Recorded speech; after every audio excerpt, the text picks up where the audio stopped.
네, 반갑습니다. 17차식 역사 시간입니다. 다 같이 노트 꺼내주시고 수업들을 준비해주시고요. 참고로 이 영상은 지금 3학년 일반 친구들을 위한 수업 영상입니다. 선생님이 원래는 이제 수업을 오늘 5월 16일에 지금 일반 친구들은 이 영상 보고 있을 텐데 선생님이 여러분 열심히 공부하는 있는 동안 선생님은 지금 현재 아마도 이 시간쯤이면 국립중앙박물관에서 이제 인솔교사를 마무리하고 이제 아마 안성으로 내려올 준비를 하고 있을 것 같은데 지금 현재 선생님은 국립중앙박물관에 있습니다.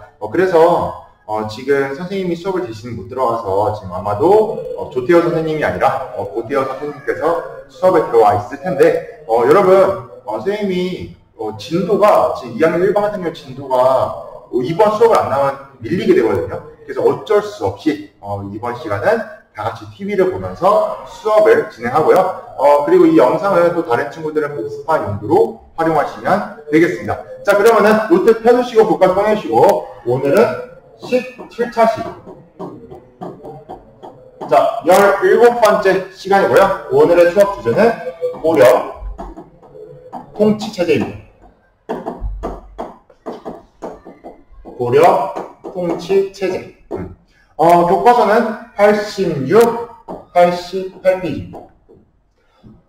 참고로 선생님이 사실 이 수업을 가르칠까 말까 좀 고민이 많았어요. 왜냐면은 조금 다른 역사 내용보다는 조금은 어렵고 조금은 어떻게 보면 딱딱하고 좀 지루하게 느낄 수도 있는데요. 그렇다고 선생님이 이번 시간에 대한 내용을 여러분한테 가르치지 않고 넘긴다면 훗날 여러분이 고등학교에 가서 이제 내년에 고등학교 갈 텐데 내년에 고등학교 갔는데 혹시 선생님한테 배운 친구들이 고등학교에 가서 이 내용을 모르면 안 되잖아요. 그래서 그래도 이 내용이 수능에도 나올 수도 있고 또 고등학교 때 수업에도 배우기 때문에 여러분이 그냥 배경 지식을 좀 형성하고 가면 좋겠다라는 마음으로 수업을 준비했고요. 여러분 오늘 그래서 고려란 나라가 어떻게 나라를 다스렸나 배울 건데요. 절대 암기하지 마시고요. 실제로 이거 시험 나올 선생님이 찍어줄 겁니다. 이거 정확히 어디에 나올 건지. 그래서 여러분들 부담감을 덜고 대신에 이런 제도로 고려가 나라를 다스렸구나. 그 정도로만 이해하고 넘어가시면 되겠습니다. 자, 그러면은 고려란 나라가 나라를 어떻게 다스렸는지 한번 보도록 하겠습니다. 자, 첫 번째 학습 목표는요. 중앙 정치제도입니다. 당시에 고려란 나라가 국가를 어떻게 운영했나? 여러분 사실 우리나라 정치제도도 잘 모르죠. 선생님도 솔직히 우리나라에 있는 교육부, 법무부, 재정부, 이런 거 다 얘기하라고 하면 나도 선생님도 다 얘기 못할 것 같아요. 근데 우리나라 지금 현재 대한민국 정치도 잘 모르는데 지금 고려의 정치도 왜 알아야 되나요? 라고 그러면요. 우선 두 가지가 있습니다. 첫 번째는 여러분이 이 정치제도에 그냥 이거 솔직히 달달이 외울 필요는 없고요. 그냥 선생님 지금부터 교과서 86쪽 여러분 왼쪽 위에 있는 그림, 그 구조도를 그릴 건데요. 그냥 여러분 시험에 만약에 이 구조도가 나왔다 그러면은 이게 고려구나 정도만 이해하시라고 선생님 지금 알려주는 거고요. 두 번째는 그래도 고려라는 나라가 어떤 특성을 가지고 있는지 알아야 되잖아요. 여러분 이 당시의 정치제도와 오늘의 정치제도를 비교하면요 확실히 다릅니다. 왜냐하면 이때는 왕이 다스리는 왕정체제고요. 지금은 민주주의 체제잖아요. 그래서 이러한 정치제도를 보면서 여러분이 역사 발전을 이해할 수 있기 때문에 옛날에는 어떻게 정치를 운영해 나가는지 한번 볼 건데요. 교과서, 지금부터 잘 들어보세요. 교과서 86쪽 있는 친구들은 지금 교과서 86쪽 펴보세요. 혹시 교과서 없는 친구들은 짝꿍이랑 같이 보시면 됩니다. 근데 짝꿍도 없고 저도 없어요 라는 친구들은 꼭 교과서 친구 다니셔야 돼요. 그래도 지금부터 선생님이 교과서 86쪽에 여기 지금 보시면요 왼쪽 위에 요 그림을 지금 여기 그대로 그릴 거예요. 그래서 선생님 지금 칠판에 보면서 그려도 되고요. 교과서 없는 친구들은 교과서 있는 친구들은 그냥 이거 보면서 그리시면 돼요. 자, 그런데 중요한 점은 선생님이 이거 그리고 나서 여러분이 교과서 86쪽을 천천히 한번 읽어보세요. 읽어보시면서 각 기구가 어떤 역할을 했는지 한번 파악도 해보시길 바라겠습니다. 자, 그러면요 중앙 정치제도 한번 그려보겠습니다. 지금부터 조용히 하고 각자 교과서 86쪽에 있는 이 그림을 노트에 옮겨서 한번 그려보시면 됩니다. 참고로 선생님 노트 검사 다음 시간에 할게요. 다. 자, 교과서 있는 친구들은 그냥 화면을 보고 선생님 그림을 그리는 거 그대로 따라 그리시면 돼요. 교과서 있는 친구들은 교과서 보고 하시면 됩니다.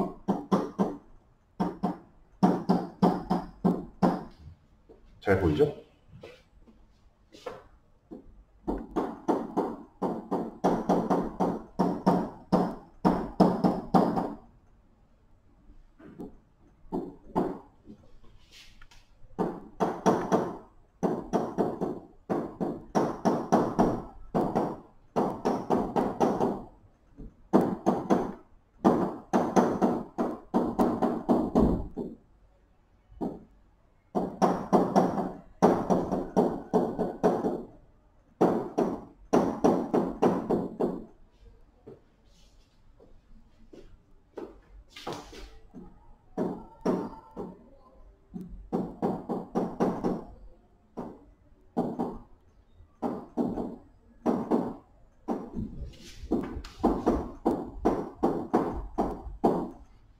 참고로 육부 그리실 때는요, 그냥 이 정도만 그려주시면 됩니다. 뭐, 이병, 호영, 병, 뭐, 그거, 달달도 안 쓰셔도 돼요. 육부 딱 이것만 쓰셔도 돼요. 육부.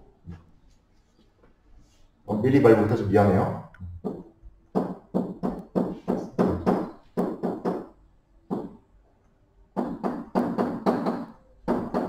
자, 교과서에 있는 86쪽에 있는 그림을 노트에 다 옮겨 적은 친구들은 지금부터 교과서 86쪽을 천천히 읽어보시면서 각 기구가 어떤 역할을 했는지 한번 작성해 주시면 됩니다. 이렇게 간단히 이렇게 얘는 군사를 담당했구나. 얘는 제도, 격식을 담당했구나. 이런 식으로 간단히 한번 정리해 주세요.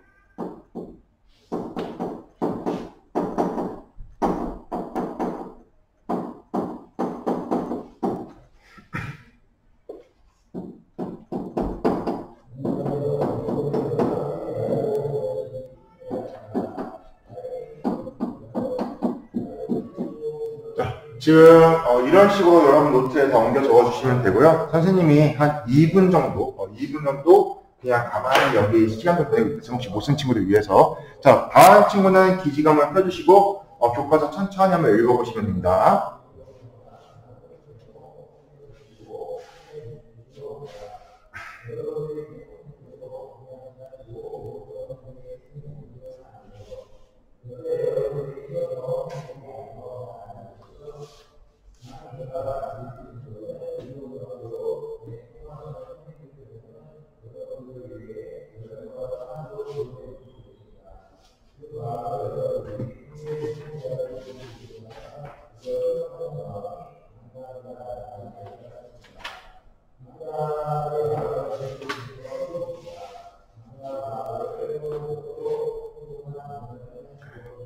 자, 노트 정리 다 하셨죠, 여러분?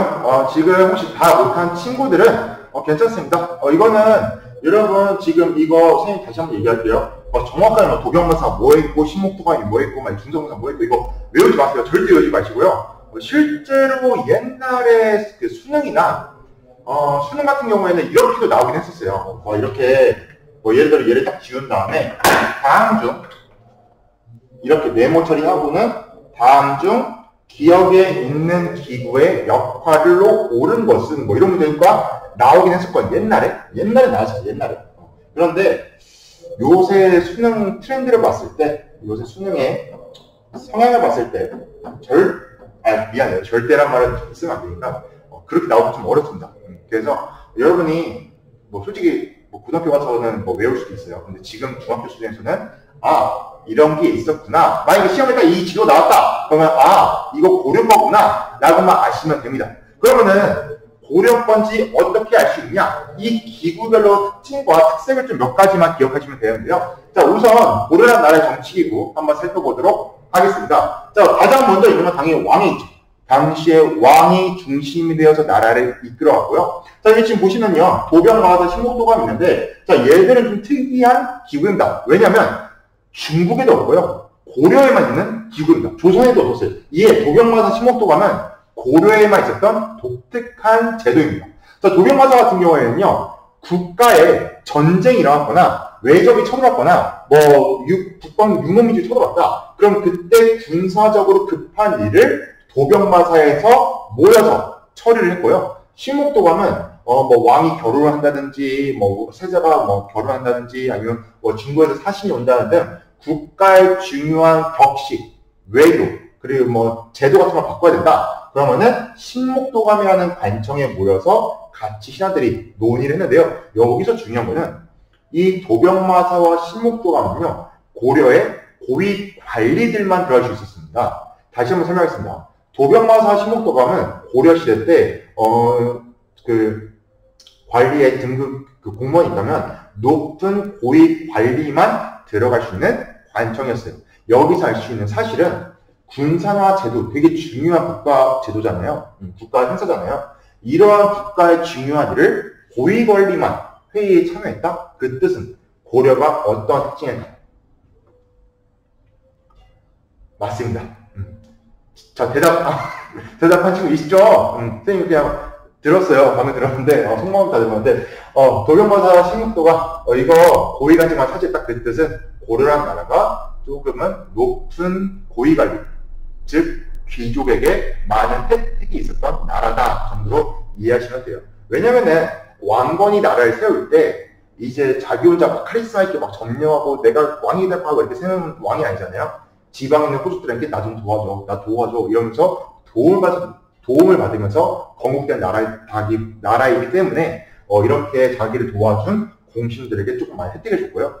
고려가 그래서 좀 약간 귀족적인 모습도 있다. 귀족, 높은 등급의 관리를 챙겨주는 그러한 면모가 있는 걸 알 수 있는 게 도병마사 신목도감이고요. 만약에 여러분 정치구에 나왔는데 딱 이 도병마사 신목도감이 있다. 그럼 이거 뒤도 안 돌아보고 무조건 고려입니다. 고려만 딱 있어요, 저건. 자, 그 다음, 중서문화성은 뭐 하는 기구냐? 자, 중서문화성은요, 원래는 중국의 삼성 6부제에서 유래한 정치들입니다. 중국의 삼성 6부제도, 잠깐만 여기 보시면은, 왜 중서성, 문화성, 상서성, 이렇게 3성으로 나눠져 있고, 6부가 실무 관청한다. 그래서 작년에 세계사 시간에 배웠었는데요. 그 3성 중에 중서성과 문화성을 하나로 만든 겁니다. 그래서, 중서성에서 문화시중을 중심으로 수많은 관리들이 국정을 통솔하면서 회의를 합니다. 예를 들어서 이번에 흉년이 들었습니다. 세금을 좀 깎으면 어떨까요? 그래서 여기서 정책을 만들고 문화성에서 바로 검토한 다음에 세금을 그럼 5%만 깎자. 자, 그러면은 상서성이 명령을 내립니다. 그럼 상서성은 어떻게 하냐? 상서성은 실무 관청입니다. 즉, 중서문화성이 정책을 짜고 상서성이 실시한데요. 상서성에는 6부라 그래서 2부, 병부, 호부, 형부, 예부, 공부가 있습니다. 여기서 2부는 뭐 하는 곳이냐? 인사를 담당하는 곳이고요. 병부는 군사, 호부는 재정, 형부는 형벌, 예부는 외교나 예법, 공부는 건설업, 공사장한테 공짜예요. 건설인데 이거 솔직히 중요한 거 아닙니다. 그냥 여러분 아시면 사격 볼 때 좀 좋아요. 사격 볼 때 병조 판사 누구, 호우주 판사 누구 이렇게 다 나오거든요. 그때 쟤네가 뭐 하는 애들이구나 정도로 아시는데 그냥 선생님 그냥 얘기한 거예요. 외우지 마세요. 그냥 사격 볼 때 좋아요. 이거 아니면. 자, 중서문화성 다시 한번 얘기할게요. 자, 중서문화에서 세금 깎자 하면 상서성에서 세금 깎는 실무 업무를 하고, 그러면은 입양, 호영, 예공 중에서 호부가 돈을 담당하는 애들이거든요. 그래서 얘네가 세금을 깎아서 세금을 걷습니다. 예를 들어서 누가 반란을 일으켰어. 걔를 체포했어. 그럼 체포했으니까 벌을 줘야겠죠. 그럼 반란죄니까 걔를 사형시켜라. 그래서 정책이 떨어지면은 여기서 형부라는 곳에서 형벌을 내리는 그런 역할을 한다. 고려란 나라는 당시에 여러 신하들이 함께 중서문화성에서 모여서 정책을 펼쳤고, 이때 그 신하들의 대빵이 문화 시중이었습니다. 문화 시중을 중심으로 신하들이 정치를 논의했고 여기서 정치를 결정하면 상사장에서 실시했다. 자, 헷갈리면 안 됩니다. 도병마사 심목도감은요, 고위 관리들이 국가의 중요한 일을 잠깐 모여서 하는 회의이고요. 이 중성문화성은 항상 설치된 기구입니다. 원래 평소에는 여기서 회의하다가 위급시에는 여기서 회의하는 거예요. 위급시, 비상기구이거든요. 비상기구. 얘는 상사고 평소에 계속 여기서 회의한다. 정도를 이해하시면 돼요. 자, 중천은 뭐 하는 곳이냐면 군사기밀이나 왕명의 출납인데요. 왕명을 출납. 갖다 주고 보고한다. 그 뜻인데요. 즉, 왕이 어떻게 보면 비서실 같은 역할을 해서 당시에 군사기밀이라든지 왕명을 출납하면서 신하들은 중선문화에서 그리고 왕과 왕의 측근들은 이 중추원에서 같이 정치를 운영해 나갔다. 정도만 이해하시고요. 여러분, 어사대. 어사대는 뭐 하는 곳이냐? 어사하면 떠오르는 단어가 뭐가 있죠? 맞습니다. 암의 어사. 그 어사대 어사인데요. 어사는 지금을 치면 검사.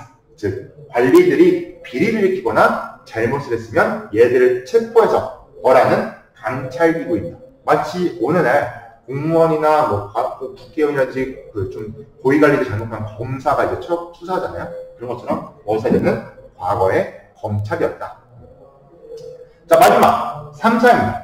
3사는요, 그냥 왕실의 회계, 즉 왕도 돈이 엄청 많을 거는 세금 막 걷어서 다 왕이 가지는 거잖아요. 이 왕실의 재정을 담당하는 관청이 3사인데요. 여기서 하나 기억할 게 뭐냐면 고려시대에도 3사가 있었고요. 조선시대에도 3사가 있었습니다. 두 기구가 명칭은 같은데 역할이 달라요. 조선시대 3사는 사원부, 사관원, 홍문관이라고 해서 어사대 역할이 똑같거든요. 그래서 그러니까 여러분이 지금은 그것만 기억하세요. 고려시대 3사는 돈을 관리했다. 조선시대 3사는 감찰기구였다. 그 정도만 기억하시고요. 선생님이 조선시대 3사는 아마 2학기 때 더 자세히 얘기해 줄 거고요. 참고로 조선시대 3사는요, 꼭 외우셔야 돼요. 왜냐면 되게 중요합니다. 자, 그래서 여러분 지금 이거 그림 그리셨는데, 다시 한번 얘기했습니다. 외우지 마세요. 그냥 이게 시험이 나왔다. 그러면은 이게 무슨 시기다 정도만 알면 된다고요? 맞습니다. 고려 시대구나. 그 정도만 아시면 됩니다. 자, 그러면은 두 번째 학습 목표, 세 번째 학습 목표, 그리고 마지막 네 번째 학습 목표까지 있는데요. 한번 보고 마무리하도록 하겠습니다. 오늘 수업의 목적은요, 그냥 이런 시기에, 고려 시기에 이렇게 백성들을 다스렸구나 정도로만 이해하시면 되고요. 마지막에 선생님 되게 중요한 단어 한 가지만 얘기할 겁니다. 그것만 귀를 쫑긋 세우시고 열심히 들어주시면 돼요. 자, 두 번째 학습 목표입니다. 두 번째 학습 목표. 고려의 지방 행정제도입니다. 당시의 고려가 지방을 어떻게 다스렸는지 살펴볼 건데요. 자, 여러분, 제 지도 한번 띄우겠습니다. 자, 여러분, 이 지도를 보면요, 이게 어느 시기의 국가인지 묻는 문제가 나왔다. 그럼 여러분, 이 지도가 어느 시기인지 알 수 있는 방법 얘기해 볼까요? 한번? 훌륭합니다. 맞아요. 바로 고려 수도 개경을 찾으시면 됩니다. 여러분, 지도 문제가 나오면요, 다음 이 지도가 다스릴 때 시기에 뭐 내용이나 정책을 이런 걸 썼을 때 무조건 그 나라의 수도를 찾으시면 돼요. 여기 지금 보시면 이 지도에서는 개경이 수도였죠. 개경이 수도였을 때는 고려입니다. 현재 개경은 개성이고요. 선생님이 이것뿐만 아니라 만약에 내가 개경이라는 걸 정확히 모를 때 고려를 한번 알 수 있는 역사적 근거와 고려의 특징을 한번 살펴보도록 하겠습니다. 자, 우선요, 고려의 수도는 개경입니다. 지금은 지금은 개경이고 그 당시에는 개성으로 불렀죠. 헷갈리네. 자, 고려시대 때는 개경, 서울영자를 써서 개경이고요. 지금은 개성, 지금은 개성이고요. 자, 고려시대 가장 큰 지역 단위를 뭐라고 불렀냐? 여러분, 편지 쓸 때 안성시 앞에 붙는 가장 큰 지역 단위가 맞아요. 경기도죠. 도라는 단위는요, 이때 고려시대에 등장합니다. 5도라는 단위를 썼어요. 자, 지금 지도를 한번 보시면은 몇 개 도가 있나? 자, 한번 살펴볼게요. 지금 도 보면은 5도. 그럼 나도 지도가. 지금 보시면요, 도가 몇 개인지 살펴보세요. 5도. 자, 근데 여러분 한 가지 상식 하나 알려드리겠습니다. 전라도가 왜 전라도일까요? 경상도는 왜 경상도일까요? 이 전라도, 경상도, 충청도 할 때 그 앞에 전라, 경상이 그 도의 가장 중심이 되는 도시들을 이름 따먹습니다. 전라도 같은 경우에는 전주와 나주. 경상도는 어디일까요, 그러면? 그쵸. 경주와 상주. 충청도는? 맞습니다. 충주와 청주. 그래서 이러한 상식을 아시면서 고려시대 때도 가장 큰 지역 단위는 도였다라는 거 아시고요. 자, 그리고 한 가지 더 있습니다. 오도 양계라고 부르거든요. 왜 양계냐? 여러분 지도를 지금 보시면요. 가장 위에 있는 게 북계, 그 동쪽에 있는 게 동계입니다. 자, 이 북계와 동계는 도라고 안 부르고 계라는 표현을 써서 양계. 여기서 양은 두 가지의 계가 있다. 두 개의 계가 있다. 그 뜻이거든요. 왜 여기는 도가 아니라 계라고 붙였냐? 바로 이 북계 위가 거란 쪽에 살고 있는 북방 지역, 북경 지역이기 때문입니다. 그래서 여기를 양계, 북경 지역, 북계와 동계는 북경 지역이어서 특수군사 지역이었어요. 언제든지 전쟁이 날 수 있다. 그래서 여기는 양계라 그래서 평소에 다른 지역과는 다른 특수군사 지역이어서 양계라 불렸고요. 그 다음에 개경주의를 경기라고 그랬습니다. 경기 뜻 자체가 서울을 둘러싸고 있다 그 뜻이에요. 그래서 우리도 지금인데 안성이 서울을 둘러싸고 있는 도시 중 하나잖아요. 그래서 여기가 경기도. 물론 경기도에서 가장 남쪽이죠. 자, 그 다음 고려시대에는요. 이 오도 양계 경기 밑에는 군현이라는 지역 단위를 사용했습니다. 마치 그냥 이렇게 생각하시면 돼요. 경기도 안성시라고 하는 것처럼 경기도 안성군 또는 안성현. 여기서 군은 조금 큰 도시, 현은 조금은 작은 도시. 그걸 의미합니다. 군과 현을 설치한 다음에 여기에 당시 원래 고려 초에는 각 지방을 얘네가 다스렸어요. 누구였지? 맞아요. 바로 호족. 각 지방을 지방 호족이 다스렸는데 왕 입장에서 백성들이 호족을 다스리면 안 되고 내가 직접 다스려야 되잖아요. 그래서 이때부터 왕이 지방관을 파견했는데 여기서 문제가 생깁니다. 어떤 문제가 생겼냐? 여러분, 우리나라의 도시가 몇 개 있죠? 저희 성인들 잘 몰라요. 안성시, 충주시 이런 거 다 합치면 진짜 많겠죠? 고려시대에도 군과 현 겁나 많았을 겁니다. 개수가. 이 모든 현에 왕 대신에 거기를 다스릴 지방관을 파견하는 것은요. 매우 인재가 많아야만 됐어요. 관리가 많아야 됐어요. 그래서 고려에는 이렇게 관리가 충분하지 않았기 때문에 군에는 일단 큰 도시인 군에는 지방관을 다 파견했습니다. 하지만 그보다 작은 도시 현에는 모든 도시에 지방관을 파견할 수 없었어요. 그래서 주현이라 그래서 이때 지방관을 파견한 도시는 주현이라 그랬고요. 속현이라 그래서 지방관이 파견되지 않고 여기를 다스리는 관리를 세웁니다. 걔가 바로 향리였습니다. 향리 뜻이 뭐냐면 말향자의 관리 리자입니다. 즉 말을 다스리는 관리라 뜻인데요. 향리는 사실 얘들이 됩니다. 원래 고려 초에 각 지방에 성을 쌓고 군사와 동자적인 세력이 있었던 맞아요. 호족이 향리가 됩니다. 그러니까 이렇게 생각하면 돼요. 고려란 나라에 군과 현이 많으니까 일단 왕이 지방관을 보내서 백성을 직접 지배하려고 했다. 그런데 지방관이 숫자가 충분하지 않으니까 지방관을 모두 파견할 수가 없었고 일부 현에는 옛날에 거기 다스리던 호족한테 부탁하는 거예요. 야 호족, 네가 거기 지리도 잘 알고 있고 니네 가문이 대대로 거기를 다스렸잖니. 네가 관리, 내가 지방관을 파견할 수 없으니까 네가 거기를 다스리면서 나한테 세금 갖다 바치고 무슨 일 있으면 연락해라. 그래서 내가 너를 마을을 다스리는 관리로 삼아주겠다 라고 합니다. 그래서 호족들이 거의 다 향리가 돼요. 이 향리가 지방관이 없는 곳은 자기들이 다스렸다. 근데 여러분 이때 향리는요 힘이 좀 굉장히 셌습니다. 왜냐하면 지방관 대신에 그 지역을 다스리기 때문에 힘이 되게 셌고요. 마치 오늘 비유하면은 어떤 사람과 좀 비유할 수 있을까? 마을마다 그 마을을 다스리는 건 아니고 그 마을에 뭔가 행정적인 업무를 좀 도맡아 주시는 분들 다 있죠. 그렇죠? 바로 이장님 같은 역할을 생각하시면 돼요. 근데 지금의 이장님보다는 훨씬 더 힘이 셌다라고 생각하시면 됩니다. 왜냐하면 얘들은 호족 출신이었기 때문에 그 지역을 원래 독자적으로 다스리던 애들이 국가의 허락받고 다스리게 되었다. 걔네가 향리, 지방의 영순 수요. 이런 거 있었다고만 아시면 되고요. 이거는 기억하시면 돼요. 이거 지금 선생님 쓰는 거 이거는 겁나 중요합니다. 이거는 꼭 기억하셔야 돼요.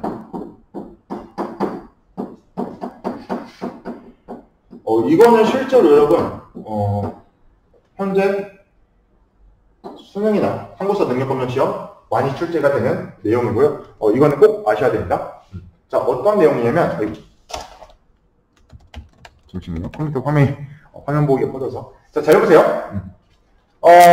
향부곡 소인데요. 자, 향부곡은 농업을 담당하는 마을입니다. 예를 들어서 우리가 안성군, 안성현이 아니라 안성향 또는 안성부곡으로 임명이 되었다. 그러면은 원래 군과 현에 사는 마을 주민들은 국가의 세금을 10분의 1 정도 바치는데요. 이 향부곡이 임명이 되잖아요. 만약 우리 마을이 안성향이야, 안성부곡이야. 그러면 세금을 한 거의 2분의 1 떼갑니다.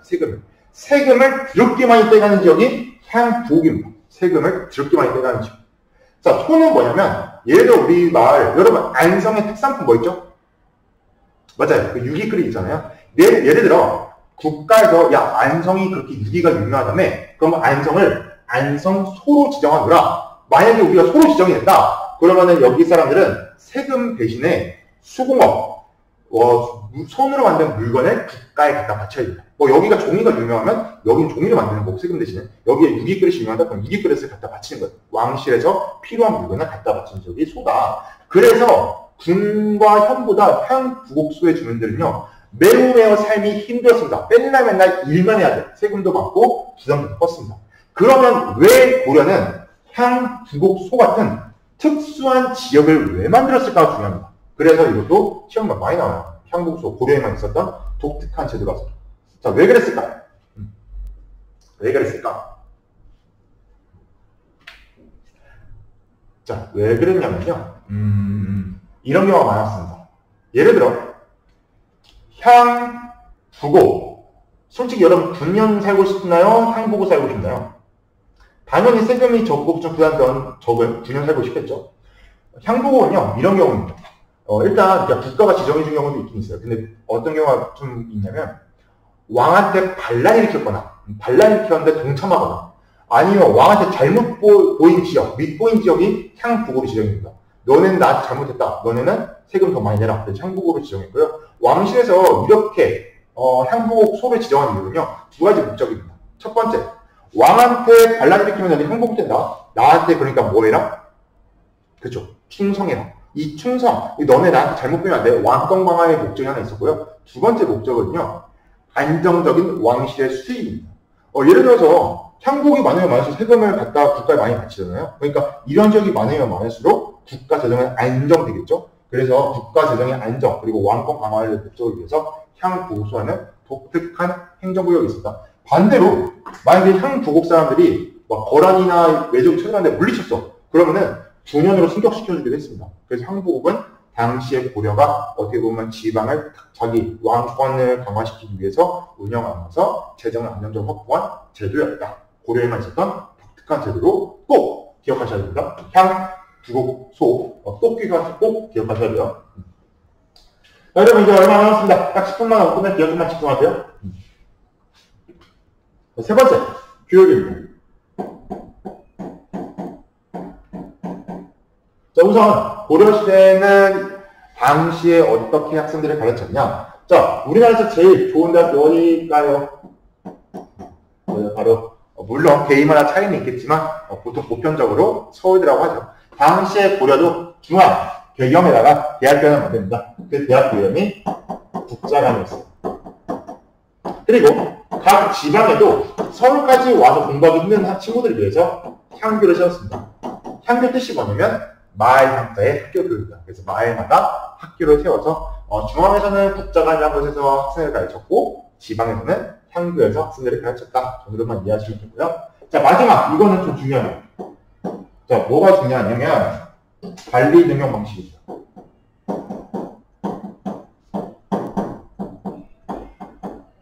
자, 이거는 매우면 중요합니다, 여러분. 이거 꼭 기억하세요. 솔직히 오늘 수업에서 이거는 꼭 기억하셔야 됩니다. 자, 고려시대 관리 등록하는 제도. 첫 번째. 자, 여러분, 지난 시간에 배웠습니다. 고려 시기 인재 선발 제도로 관리를 유학 경전을 읽고 시험을 봤던 제도가 훌륭합니다. 바로 과거제였죠. 그럼 여기서 문제. 과거 시험을 만든 고려의 왕은? 맞습니다. 바로 고려 관종이었는데요. 자, 이 과거제는 당시의 신하들의 능력 중심으로 인재를 선발한 제도입니다. 그래서 당시에 뭐 지방에서 서울에서 각각 한 1, 2, 3차 정도 걸쳐서 시험을 보거든요. 글쓰기 시험, 논술 시험 봐요. 그래서 똑똑한 애들을 가려 뽑았다. 능력 중심으로 인재를 뽑았다. 자, 그런데 이게 중요합니다. 솔직히 이게 이건 꼭 기억하세요. 이거 응서라는 단어 꼭 기억하시고요. 자, 응서가 먼저 한번 써볼게요. 여러분 참고로 응서라는 단어 들어본 친구 있을 거예요. 이거 가끔 뉴스에서도 나오거든요. 응서가 뭐냐면 오품 이상 관리의 자제를 등용한 제도입니다. 자, 다시 한번 설명하겠습니다. 이거 되게 중요합니다. 여러분, 이거 집중해주세요. 혹시 옆에 자고 있는 친구 있으면은 깨워주세요. 친구들이. 이거는 꼭 기억하세요. 이거. 진짜 중요합니다. 음서. 오늘 이 단어만 꼭 아셔야 돼요. 오늘 이 단어를 꼭 아셔야 돼요. 그 정도 중요합니다. 자, 음서가 뭐냐면, 잘 들어보세요. 자, 음서가 뭐냐면, 오품 이상. 자, 오품이라고 하면요. 여러분, 지금은 1급 공무원부터 9급 공무원까지 있지만, 고려시대는요, 1품부터 한 18품까지 있었어요. 그러니까, 거의 지금 치면은, 장차원급이라고 생각하시면 돼요. 진짜 높은 고위 관리들입니다. 5품 이상 하시면은, 정말 높은 관직을 차지했다는 뜻이에요. 이 겁나 높은 관직을 차지한 걔들의 자식이랑 동생입니다. 자식과 동생은 과거 시험을 안 봐도 국가가 인재로 써주는 제도가 음서제입니다. 다시 한번 설명할게요. 고위 관리의 자식과 동생은 등용해서 관리를 유명한 제도가 음서제인데요. 아마도 고려라는 나라는요, 아까 정치제도에서 선생님이 왜 고위 관리들이 도병마사 신목도하면서 모여서 긴급회의를 했다고 했잖아요. 그런 것처럼 고려라는 나라는요, 왕건이 나라를 세울 때 수많은 공신들을 무시하기 좀 어려웠을 거예요. 물론 고려 광종 시기에 광종이 칼춤 쳐서 공신을 싹 제거하긴 하지만 여전히 고려라는 나라는 호족들이 기반이 돼서 세운 나라입니다. 이렇게 왕건에 도움을 준 호족들이 계속 고위관리에 차지했을 거고 얘들이 요구했을 겁니다. 야, 우리가 이렇게 너네 도와서 나라 세우지 않았니? 그러니까 우리한테 특권, 권리를 줘라. 그때 아마 줬던 게 음서라고 생각이 듭니다. 자, 음서는요, 고위관리들의 자제, 시험을 안 봐도 등용한 제도인데, 고려는 독특합니다. 능력을 보는 과거 시험과 고위관리 자제 등 시험을 안 보도 관리가 될 수 있는 음서제. 이게 두 가지. 능력과 어떻게 보면 이거는 신분이죠. 신분질서가 세습되는 그런 방법이잖아요. 신분질서가 세습되는 방법이 두 가지를 공존하는데, 여러분 생각해보세요. 우리 아빠가 고위관직이야. 내가 음서로 합격했어. 그럼 당연히 우리 아빠가 관직이 있으니까 나를 어떻게 해줄까요? 막 끌어당겨주겠죠. 낙하산이니까. 막 끌어당겨주겠죠. 그럼 나도 자연스럽게 5품 이상이 될 거고 언젠간. 그럼 내 자식도 어떻게 되겠습니까? 또 음서로 등용해서 또 오익을 내죠. 즉, 고려라는 나라는요, 관직이 이런 관리가 세습되는 모습이 나타나는 음서제도, 그리고 능력을 보는 과거제도가 있었다라고 생각하는데요. 여기서 생각해볼 문제는 이겁니다. 신라에는 과거제도가 있었나요? 없었죠. 신라에는 볼품제라고 해서 신분에 따른 철저한 계급 질서가 있었습니다. 고려는 그 신라의 볼품제를 깨트리고 능력을 중심으로 보는 과거 시험이 있었다. 하지만 여전히 계급의 세습, 당시의 계급의 세습을 유지하는 음서제도라는 모습도 나타났다. 그러면 조선시대, 고려 다음에 세워진 조선시대는 어떻게 되었냐? 사실 조선시대에도요, 음서는 있었어요. 그런데 중요한 거는 조선시대 가면요, 2품 이상으로 조건이 더 까다로워지고요. 특히 음서로 합격했다? 그럼 조선에서는요, 무지하게 무시한다. 너 낙하산이라며, 너 음서라며, 에라이 하면서 넌 능력이 없는 놈, 완전 찍어서요. 조선시대는 음서를 합격했다 해도 고위관직에 잘 못 올라요. 그래서 조선시대 때는 거의 능력 중심 사회로 바뀌고 있다라고 생각하시면 됩니다. 그럼 여러분 질문 한번 해보겠습니다. 오늘날 대한민국은 능력 중심 사회입니까? 아마도 네! 라고 하실 수도 있을 거고 능력 중심이라기에는 좀 아닌 것 같기도 한데 라고 할 수도 있을 거예요. 실제로 가끔 뉴스에 현대판 음서자라 그래서요. 부모님의 그런 부와 지위를 물려받는 경우가 많습니다. 그래도 우리가 지금 역사적으로 봤을 때는 신라보다는 훨씬 더 오늘날이 능력 중심으로 발전한 것 같고요. 고려보다도 지금 현재 우리니까 능력 중심이고 조선보다 지금 현재가 능력 중심으로 나아가고 있습니다. 이런 모습을 보면서 여러분이 역사라는 게 계속해서 발전하고 있구나. 그러면 우리가 앞으로 어떻게 나아갈 것인가? 우리는 앞으로 능력 중심 사회로 나아가야 되고 부와 지위가 이렇게 계속 세습되는 것이 아니라 능력만 있으면 자신의 재능이 있으면 충분히 자신의 재능을 활용하면서 자신의 분야에서 자신의 꿈을 이뤄나갈 수 있는 그러한 국가로 나아가야 되는구나. 그런 사회로 나아가야 되는구나. 꼭 아시면서요. 이번 수업 내용 한번 되새기길 바랍니다. 그래서 여러분 일반 친구들 같은 경우에는 지금 아마 수업을 모니터로 봤을 텐데 잘 집중하셨죠?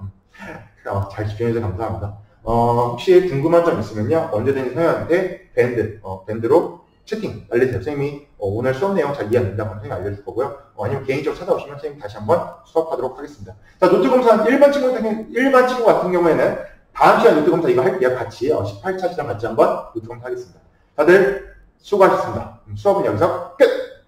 그리고 감독 들어주신 선생님 감사합니다. 임장계 들어주신 선생님 감사합니다. 수업은 여기서 마무리하겠습니다.